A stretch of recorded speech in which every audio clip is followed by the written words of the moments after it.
तुम इतना छटपटा क्यों रहे हो? अगर एविडेंस है, इन्वेस्टिगेशन है, हो जाने देते। सीबीआई को मैटर जा रहा था, सीबीआई को जाने देते। अगर तुम दोषी नहीं थे तो तुमको जरूरत क्या पड़ गई कि आकर सीधा इंटरवेंशन लगाने की? बल्कि इंटरवेंशन तो परमिसिबल ही नहीं है आरोपी को। ममता बनर्जी के भांजे अभिषेक बनर्जी, उनको 50 लाख रुपए कॉस्ट लगाई थी। आरोपी हो कि तुम कैसा क्या आकर बोलोगे कि इन्वेस्टिगेशन कौन करेगा, कैसा करेगा, क्या करेगा? तुम्हारा कोई रोल नहीं है। तो ये जो है, ये फैक्टर्स जो है, ये बहुत ही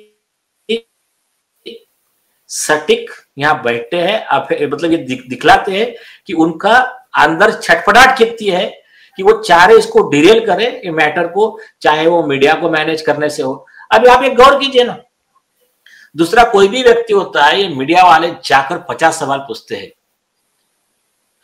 कुछ भी हो जाए।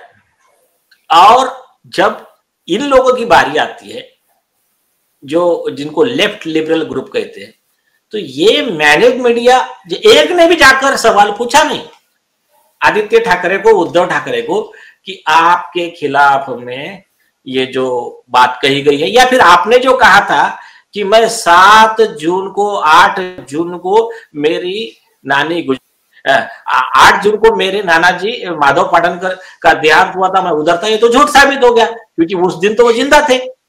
उनका तो देहांत हफ्ता भर के बाद में हुआ था। तो आपने झूठ क्यों बोला? इसका कोई जवाब नहीं है। आपके ही किशोर तिवारी कह रहे हैं कि आप एज ए कैबिनेट मिनिस्टर गए थे और आपको बचाने के लिए उन्होंने पुलिस को मैनेज किया, तो उसके ऊपर आप जवाब दीजिए। कोई जवाब नहीं दे रहे वो। तो ये जो है ना, ये जो बिका हुआ मीडिया है, तो ये इसके वजह से तो ये जो बिका हुआ मीडिया है, बिका हुआ मीडिया अगर ऑनेस्टी से काम करता, मतलब जिस तरह से अर्नब गोस्वामी जी ने चलाया था, या जिस तरह से आप चला रहे हो, तो इस तरह से अगर सब मेन स्ट्रीम मीडिया अगर उतर जाए ना ऑनेस्टली, तो यार ये मतलब कुछ नहीं है। इतना प्रेशर आ जाएगा, पुलिस को जवाब देते नहीं बनेगा, ऑप्शन नहीं रहेगा, जाके अरेस्ट करना पड़ेगा आरोपियों को। ये एक पॉइंट हो गया। दूसरा एक पॉइंट, चीफ जस्टिस साहब ने एक सवाल पूछा था कि मतलब आपका जो पिटीशन है उसके सपोर्ट में आप सब लेकर आइए। तो उनका अपनी पिटीशन क्या है कि आदित्य ठाकरे को कस्टडी में लेकर इन्वेस्टिगेशन किया जाए। तो इसके ऊपर भी रिलेवेंट केस लॉ वगैरह सब मतलब रेडी कर चुके हैं उपाध्याय जी वगैरह। तनवीर निजाम है, विजय कुर्ले है, ईश्वरलाल अग्रवाल है, तो ऐसी जो भी अपनी पूरी टीम है, पार्थो जी है, तो ये सब लोग अपने अपने अच्छा लीगल पूरा टीम, प्रेसिडेंट केस लॉ वगैरह लेकर सब रेडी है। सुप्रीम कोर्ट का एक जजमेंट है, उसके बेस पे बॉम्बे हाईकोर्ट के डिवीजन बेंच ने एक जजमेंट दिया है मंगेश चौहान का 2020 का।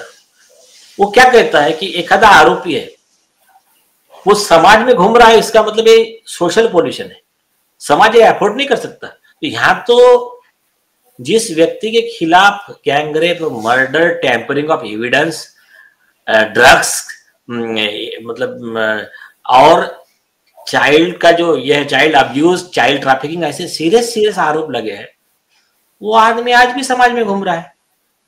तो ऐसे कंडीशन में इस व्यक्ति को कस्टडी में लेकर ही इन्वेस्टिगेशन करना जरूरी है, एक। दूसरा, ऐसे जो व्यक्ति ने झूठा डिफेंस लिया है उस व्यक्ति को कस्टडी में लेकर ही इन्वेस्टिगेशन करना जरूरी है, उसको एंटीसिपेटरी बेल नहीं दे सकते, ऐसे भी जजमेंट है।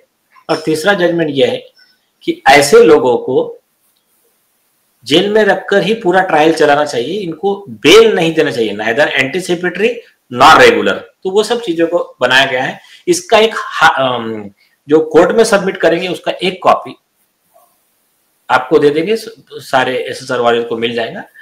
कुछ सजेशन होगा तो वो दे देना, उसमें जिसके पास कुछ और एडिशन में होगा वो भी दे देना। मेरे ख्याल से मोर देन सफिशिएंट है वो, कि जिसके आधार पे ये केस में इवन सेंटेंस हो सकता है, कन्विक्शन छोड़िए, एफआईआर वगैरह तो छोटी बात है। तो मेरे हिसाब से आज ये सफिशिएंट है आज के लिए। ठीक है, ठीक है। तो बहुत बहुत शुक्रिया नीलेश जी, बहुत बहुत शुक्रिया हमसे बात करने के लिए। और हम उम्मीद करते हैं कि एसएसआर वॉरियर को बहुत सारे इनपुट्स आज मिल गए हैं हमारे दर्शक को, और इस आधार पे वो अब आज से इस अभियान में जुट जाएं, प्रेशर बनाने को लेकर के सरकार पर भी दबाव बने, अदालत पर भी दबाव बने कि दूध का दूध पानी का पानी हो, न्याय मिले। कोई भी बलात्कारी, कोई भी हत्यारा समाज में अगर घूम रहा है तो उस पर न्याय का डंडा जरूर चले। नहीं है तो कोई बात नहीं, इन्वेस्टिगेशन तो होनी ही चाहिए। इन्वेस्टिगेशन के बगैर कैसे कहा जा सकता है, कैसे आप उसको रोक सकते हैं?